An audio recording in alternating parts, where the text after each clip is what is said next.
함께 말씀 보겠습니다. 출애굽기 20장 15절의 말씀입니다.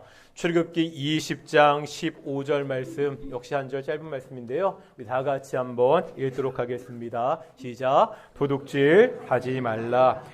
오늘도 찬양 정말로 감사드립니다. 오늘부터 우리 이종선 입사님 함께 서주셔서 감사드리고요. 우리 앞뒤 저분들과 인사하겠습니다. 하나님이 우리와 함께 하십니다. 오늘 동익교회 예배도 하나님의 임재 영광이 함께 있는 귀한 예배가 되기를 축원합니다. 소설이나 영화를 보면 도둑질하는 것을 굉장히 멋있게 그린 것들이 있습니다. 오션스 11이라는 영화가 있습니다. 이 영화는 자기 분야에서 최고의 실력을 가진 범죄자들이 팀을 이뤄서 카지노를 터는 내용입니다. 이 사람들이 나쁜 부자의 돈을 훔쳐서 가난한 사람들을 도와주는 의적이 아닙니다. 그래도 사람들은 도둑질을 게임처럼 즐기는 이 사람들의 모습을 굉장히 재밌게 보며 열광합니다. 이런 면에서 도둑질하지 말라는 이 8계명은요, 좀 묘한 면이 있습니다. 누구나 도둑질이 나쁘다는 것을 압니다. 그러면서도 이쯤이야 하고 그냥 넘어가는 것들도 많다는 거지요.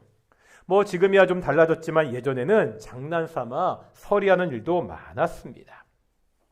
도둑질은 8계명의 말씀과 같이 죄입니다. 하지만 살인죄나 간음죄와 달리 사람들이 죄라고 좀 못 느끼는 그런 면이 있습니다. 지금 보시는 대로 8계명 역시 굉장히 단순하죠. 도둑질 하지 말라. 이 말씀을 시브리어로 보면 딱 두 단어로 이루어졌습니다. 그래서 8계명을 이해하는 것은 별 어려움이 없어 보입니다. 도둑질하면 누구나 쉽게 어떠한 잘못인지 떠오를 수 있기 때문입니다. 도둑질은요, 쉽게 말하면 다른 사람의 물건을 훔치는 겁니다. 하지만 8계명이 말하는 이 도둑질의 의미가 그렇게 단순하지만은 않습니다. 도둑질에 해당하는 시브리어는 가나무라는 동사입니다. 가나브인데요, 이때 무엇을 훔쳤는지 그 훔친 대상이 지금 분명하게 나와 있지 않습니다. 이럴 때는 그동안 했던 것과 같이 이 단어가 성경에서 어떻게 사용되었는지 그 용례를 살펴보는 것이 좋습니다. 먼저 출애굽기 22장 7절의 말씀을 보겠습니다. 22장 7절의 말씀입니다. 시작.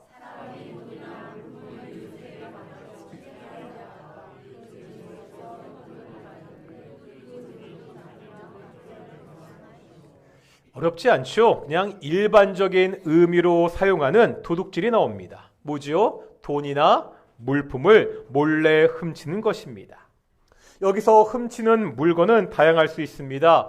금이나 은이나 돈이 될 수도 있고요. 소나 양 같은 가축이 될 수도 있습니다.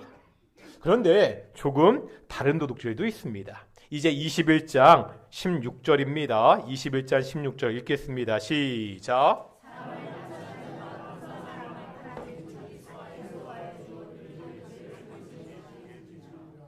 여기에 보면 납치안이 나오잖아요. 여기에 쓰인 동사가 시브리어로 가나보입니다. 다시 말하면 도둑질의 대상은 물건뿐만이 아니라 사람을 훔치는 것, 유괴나 인신매매 역시 도둑질입니다. 성경은요, 사람을 도둑질하는 범죄를 아주 엄격하게 처벌하고 있습니다. 소나 양 같은 가축을 도둑질하다 잡히면 그냥 원주인에게 돌려주고 2배로 갑절로 배상하면 됩니다. 만약에 도둑질한 다음에 죽이거나 팔아버렸으면 소는 5배로 양은 4배로 갚아야 했습니다. 그런데 살펴보면요, 이 같은 벌은 당시 주변 국가에 비해서 강도가 약했습니다. 그 주변의 다른 나라들을 보면 도둑질을 한 사람이 갚을 능력이 되지 않으면 그 사람을 사형에 처했습니다. 이런 사람들에 비해서 성경은 그 처벌의 강도가 약하다는 거지요. 왜입니까? 물건 때문에 사람을 해치는 형벌을 하지 않는다는 거예요. 물건보다는 사람의 생명이 더 중요하기 때문입니다.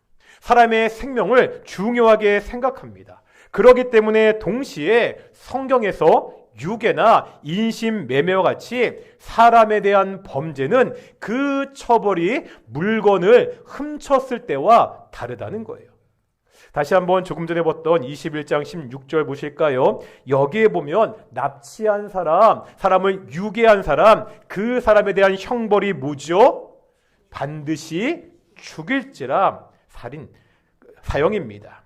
이것은 살인자와 같은 똑같은 벌이라는 거예요. 사람을 납치만 해도, 사람을 유괴만 해도 살인자와 같이 그 사람을 반드시 죽이라고 말씀하고 있습니다.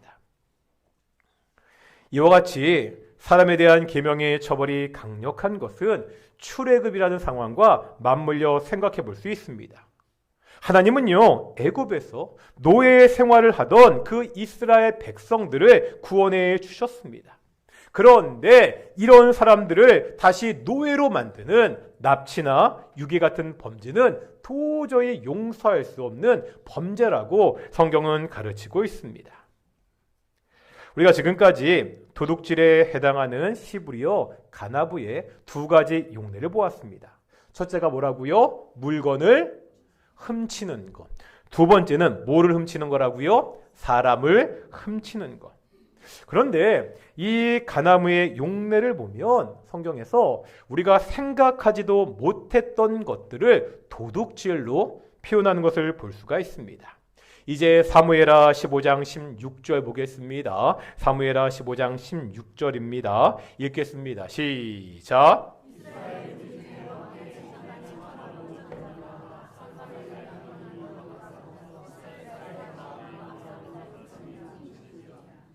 혹시 이게 어떤 상황인지 아십니까? 다윗의 아들 압살롬이요, 왕궁으로 들어가는 문 앞에 있습니다. 거기서 재판을 받으러 오는 사람들에게 굉장히 친절하게 잘 대해주고 있습니다.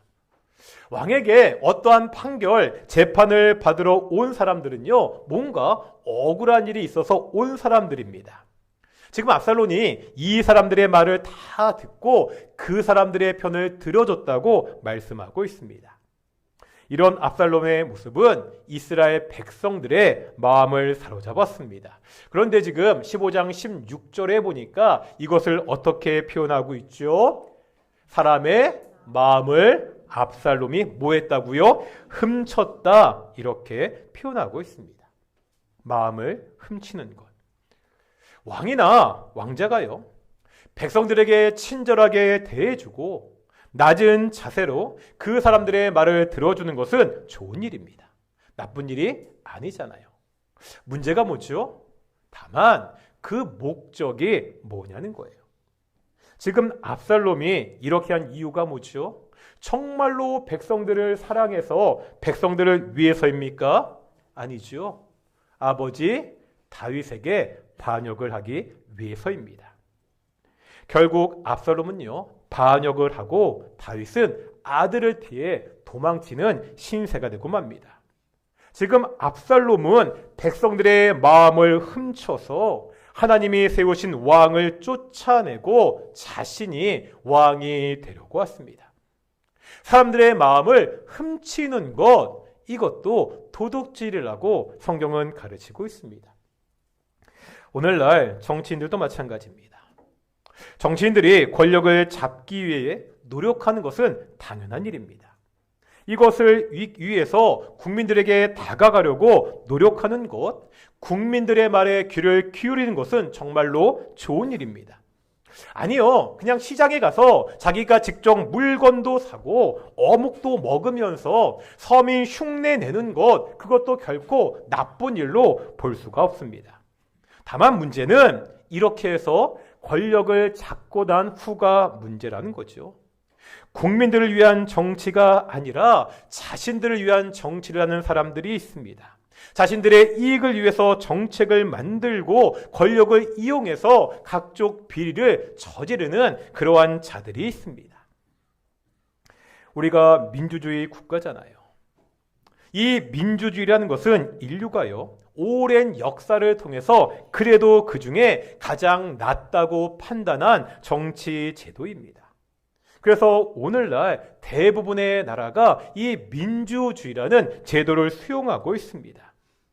하지만 권력이 개입하고 언론이 여론을 조작해서 간혹 이상한 사람들이 권력을 잡을 때도 있습니다. 일종의 정치적으로 사고가 나는 거지요. 이렇게 되면 한 나라의 정치 수준이 수십 년 전으로 돌아가기도 하고요. 때때로 국제적으로 문제를 일으키기도 합니다. 독일 나치의 히틀러도요, 선거라는 정당한 절차를 통해서 권력을 잡았습니다. 우리가 사는 대한민국은 민주공화국입니다. 민주공화국 어떤 뜻이죠?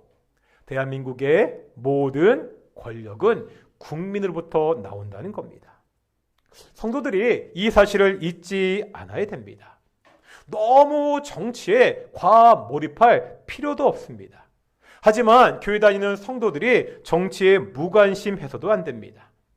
이 나라의 주권을 가진 국민으로서, 좋은 시민으로서 정치적으로 깨어 있어야 됩니다. 그래야 나의 권리를 도둑질 당하지 않을 수 있다고 성경은 가르치고 있습니다.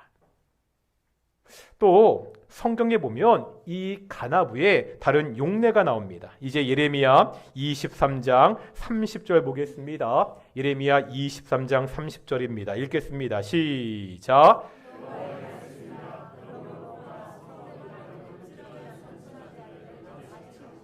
아멘. 여기에 보면 선지자들이 나오죠.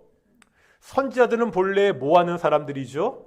하나님을 대신해서 하나님의 말씀을 백성들에게 전하는 자들입니다. 그런데 여기에 보니까 내 말을, 누구의 말이라고요? 하나님의 말씀을 뭐 하는 사람들? 도둑질하는 선지자들이 있다고 말씀하고 있습니다.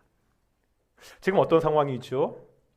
이 앞에 있는 말씀들을 보면 당시의 악한 현실들이 묘사되어 있습니다. 당시는 우상 숭배가 극심했습니다. 이 결과 저주로 인해서 땅이 슬퍼하고 초장들은 말랐습니다. 또 악한 일이 행해지고요, 백성들은 정직하지 못했습니다. 하나님을 버리고 악이 지배하는 참담한 현실이 당시 이스라엘의 상황이었습니다. 왜 이런 일이 벌어졌지요? 예레미야 23장 11절에 보면 제사장들과 선지자들이 사악했기 때문이라고 말씀하고 있습니다. 선지자와 제사장들이 하나님의 집, 하나님의 성전에서 오히려 악을 행했습니다. 사마리아의 선지자들은요, 바알을 의지하고 예언했다고, 예루살렘의 선지자들은 하나님의 말씀을 버리고 우상을 숭배했다고 그렇게 말씀하고 있습니다. 그러면 하나님을 버리고요, 우상을 숭배했던 이 선지자들이 어떠한 메시지를 그렇게 전했습니까? 16절 볼 텐데요. 16절 읽어보겠습니다. 16절 읽겠습니다. 시작.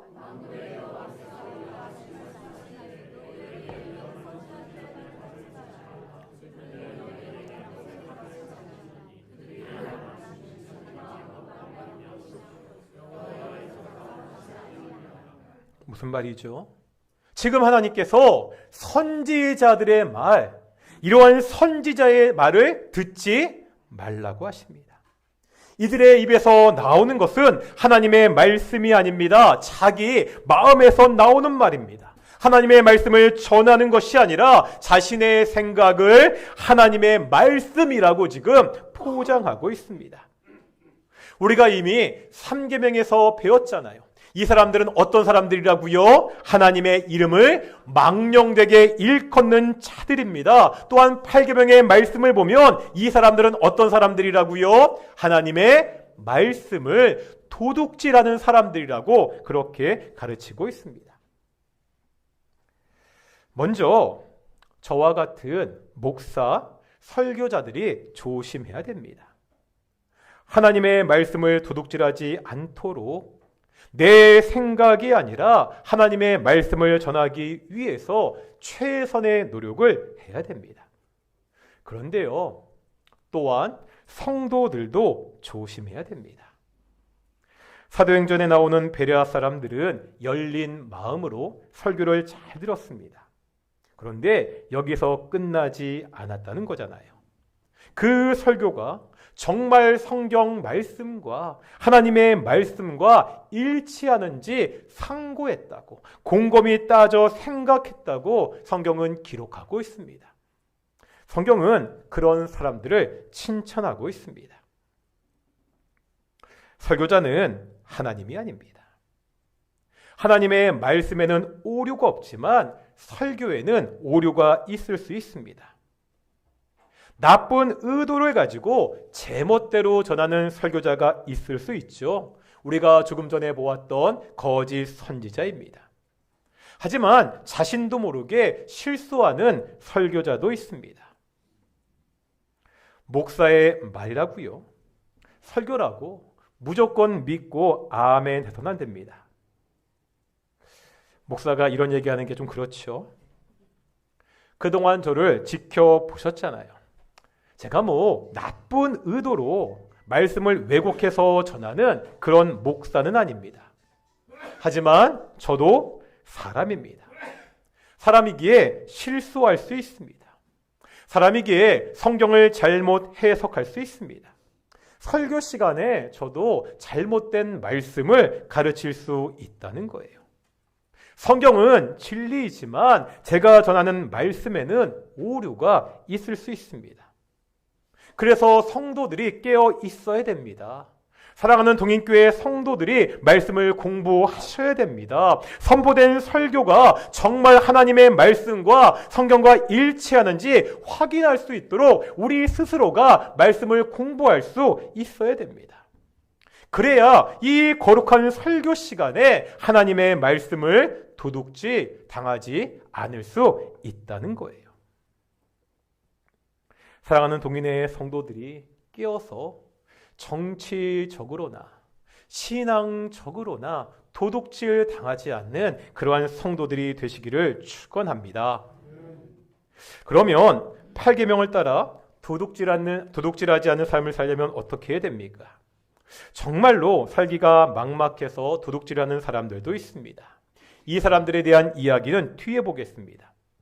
먼저 무엇보다도 우리가 일에 대한 생각을 바꿔야 됩니다. 땀 흘려 일을 하지 않고 도둑질로, 사기로 쉽게 돈을 벌려고 하는 사람들이 있습니다. 이런 사람들은 정말 땀 흘려 일하는 것을 하찮게 봅니다. 남을 속이고 도둑질해서라도 돈을 버는 것이 더 낫다고 생각합니다. 우리가 4계명 안식일 계명을 하면서 말씀드렸습니다. 우리가 노동하는 것, 우리가 땀 흘려 일을 하는 것은 단순히 심판의 결과가 아닙니다. 사람이 범죄하기 이전에 이미 하나님께서 일하는 것, 땅을 경작하라고 노동하는 것을 하나님의 뜻을 이루는 도구로 주셨습니다. 사람은 하나님이 주신 이 땅에서 정말 성실하게 일해야 됩니다. 이것이 우리가 하나님의 뜻을 이루는 방법입니다. 도둑질을 하지 않기 위해서 어떠한 일이든 그것이 가치가 있는 일이라고 생각하고 최선을 다해서 사는 모습이 우리에게 필요합니다. 이제 두 번째로 자족하는 마음이 있어야 됩니다. 제가 한 인터넷 게시판에서 보통의 삶을 무시하는 한국사회라는 글을 봤습니다. 보통의 삶을 무시하는 한국사회. 최근 10년간 입원이 필요한 10대, 20대 우울증 환자가 많이 들었습니다. 뭘 말하냐면 한국 사회가요, 지금 어리고 이 젊은 사람들이 살기가 참으로 빡빡한 사회가 되었다는 말입니다. 그러면 왜 이렇게 빡빡하냐? 이렇게 말합니다. 보통의 삶을 망한 삶으로 보기 때문입니다. 이런 겁니다. 한번 취직을 예를 들어 보겠습니다. 대기업 정규직은 전체 노동 인구 중에 10%도 되지 않습니다. 나머지 국민의 90%는 비정규직이나 중소기업에 다니고 있습니다. 그런데 이렇게 다니는 것이 대부분의 사람들의 노동의 모습인데 이런 것을 성공적으로 취업을 못한 것으로 평가한다는 거예요. 대학 입시도 마찬가지입니다. 흔히 말하는 명문대학에 가는 사람들의 비율은 굉장히 적습니다. 그런데도 명문대학에 가지 못하면 스스로 입시에 실패했다고 느끼는 사람들이 이 땅에는 많이 있다는 거예요. 또 주변에서 그렇게 말하는 사람들이 있다는 거예요. 보통을 살고 있는데 그 보통을 보통으로 보지 않고 망한 것으로 보는 사람들이 이 사회에는 많다는 겁니다. 지금 내가 사는 모습이 그냥 대부분의 사람들이 살아가는 평범한 보통의 모습인데 그것을 인정하지 못하고 나는 실패했다, 너는 망했다 그렇게 말하는 사회라는 거예요. 그러다 보니까 젊은 사람들이 스트레스가 쌓이고 우울증이 생기게 된다는 거죠. 이 글에서는 보통의 삶을 당당하게 살라고 말합니다. 결코 실패한 인생이 아니라고 이야기합니다. 성경이 말하는, 바울이 말하고 있는 자족하는 삶입니다. 범사에 감사하는 삶을 살라고 성경은 가르치고 있습니다. 그런데 우리가 이렇게 정말 성실하고 자족하면서 살기 위해서 필요한 것이 있습니다. 개인의 노력도 중요하지만 이 사회도 바뀌어야 됩니다. 성실하고 자족하며 사는 그 사람들이 부유하게 살지는 못할지라도 불편함이 없이 살 수 있도록 만들어야 됩니다. 현재 우리나라의 모습을 보면 정규직과 비정규직의 임금 차이가 너무 많습니다. 대기업과 중소기업의 임금과 대우의 차이도 많이 있습니다. 정말 열심히 일하는데 그 일에 대한 정당한 대가를 받지 못하는 사람들도 많이 있습니다. 집값도 너무 비싸잖아요. 서울 같은 대도시에서 평범한 월급장이가 자기 월급을 저축해서 이제 집을 사는 것은 꿈도 못 꾸는 일이 되었습니다. 그러니 젊은 사람들이 성실하게 일해서 돈을 버는 것보다 쉽게 돈을 벌 수 있는 방법을 찾게 됩니다. 코인이나 주식으로 크게 돈을 벌려다 자신의 재산을 날리는 경우도 많이 생깁니다. 젊은 사람들에게 왜 결혼도 하지 않고 아이도 낳지 않느냐고 그렇게 비난하는 소리가 사회에 많습니다. 우리가 단순히 이렇게 비난만 해서는 안 됩니다. 젊은 사람들이 결혼하고 아이를 키울 수 있는 그러한 사회적 환경을 만들어줘야 됩니다. 자신의 삶을 성실하게 꾸려나가는 그 사람들이 잘 살 수 있는 사회를 만들어야 됩니다. 교회가 이런 것에 관심을 가질 때, 이 사회가 나아지도록 노력할 때 이 사회에서 도둑질은 줄어들 수 있습니다. 마지막으로 제가 십계명을 공부하면서 차준희 교수님의 책을 읽다가 참 인상적인 소제목이 있었습니다. 제목이 이렇습니다. 나누지 않는 것도 도둑질이다. 뭐라고요? 나누지 않는 것도 도둑질이다. 도둑질은 나쁜 일입니다. 하지만 정말 극심한 가난 때문에 먹고 살기 위해서 도둑질하는 사람이 여전히 있다는 거지요. 단순히 그 사람들이 게을러서 그렇다 그렇게 말할 수 없는 경우들도 있습니다. 이런 사람들이 도둑질 않지 않고 자살하거나 삶의 신앙을 버리지 않고 살 수 있도록 도와야 됩니다. 우리 신명기 15장 11절 말씀 보겠습니다. 신명기 15장 11절입니다. 시작.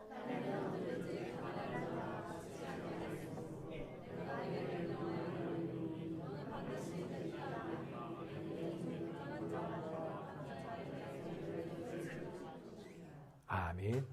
뭐라 말씀하시죠? 악한 이 세상에는 가난한 자들이 그치지 않을 것이라고, 항상 있을 것이라고 말씀하고 있습니다.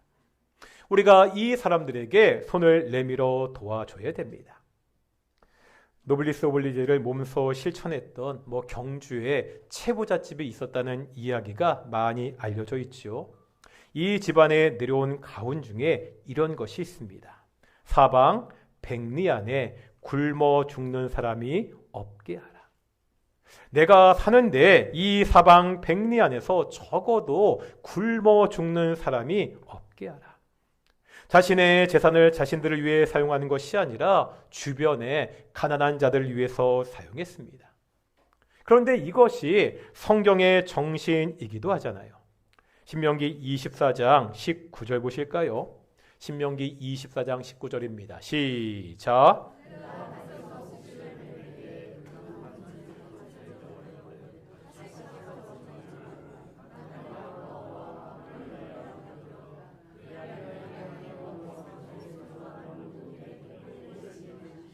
아멘. 이런 말씀입니다. 내 밭에 있잖아요. 내 밭에 있는 곡물은 본래 누구 거예요? 다 내 것입니다. 그런데 혹시 있고 온 곡식단이 있으면 어떡하라고요? 그냥 남겨두라고 하십니다. 다른 성경을 보면 땅에 떨어진 곡식도 그냥 두라고 그렇게 말씀하고 있습니다.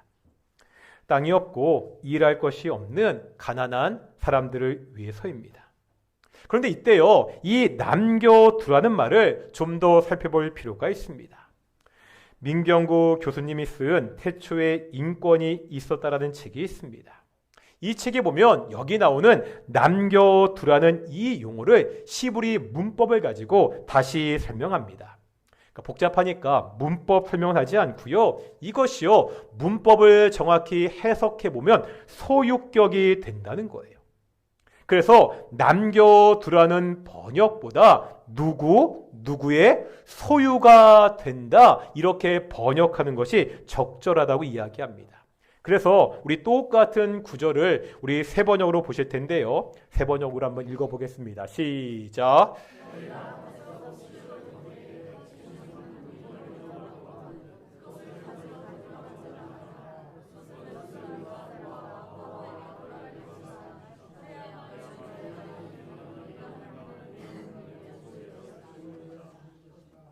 아까 번역에는 남겨두라고 번역했잖아요. 이 세 번역을 보니까 남겨두라고 번역하지 않고 어떻게 번역하고 있죠? 고아와 과부에게 뭐라고요? 돌아갈 몫이라, 이렇게 번역하고 있습니다. 다시 말하면 남겨진 곡식단은 내 것이 아니라는 거예요. 가난한 자들의 것이라는 겁니다. 우리가 어려운 사람을 돕는 것은 단순히 인도적인 차원에서 내 마음의 자비가 풍부해서 그 사람들에게 베푸는 것이 아니라는 거예요. 이 성경의 말씀을 그대로 적용해 보면 내가 베풀지 않으면 그건 뭐가 되는 거예요? 그들의 몫을 도둑질하는 것이 된다고 그렇게 가르치고 있습니다. 내 것을 다 내 것으로 여기지 말고 가난한 사람들의 것으로 여길 수 있어야 됩니다. 이 말이요, 내 소유를 다 구제하는데 사용해라, 이런 말이 아닙니다. 하나님의 특별한 관심은 이 땅에 약하고 가난한 사람들에게 있습니다. 그렇다면 하나님의 자녀인 우리들의 관심도 아버지의 관심을 따라 역시 이 땅에 약하고 가난한 사람들에게 있어야 됩니다. 이럴 때 이 땅에 가난한 사람은 있어도 가난으로 도둑질하는 사람은 없어질 수 있다는 거예요. 말씀을 뵙겠습니다. 어떻게 우리가 도둑질하는 자가 되지 않을 수 있죠? 어떻게 이 사회를 도둑질하지 않는 사회로 만들 수 있습니까? 먼저 우리가 성실하고 자족하는 마음으로 살아가야 됩니다. 매일같이 성실하고 자족하는 마음으로 살아가는 동인의 성도들이 되시기를 축원합니다. 또한 정치적인 권리를, 하나님의 말씀을 도둑질하지 않도록 항상 깨어있는 성도가 되시기를 축원합니다. 마지막으로 하나님의 관심을 따라 이 땅에 약하고 가난한 사람들에게 그 관심을 가지고 살아가는 귀한 성도들이 되시기를 축원합니다. 오늘 재직회가 있어가지고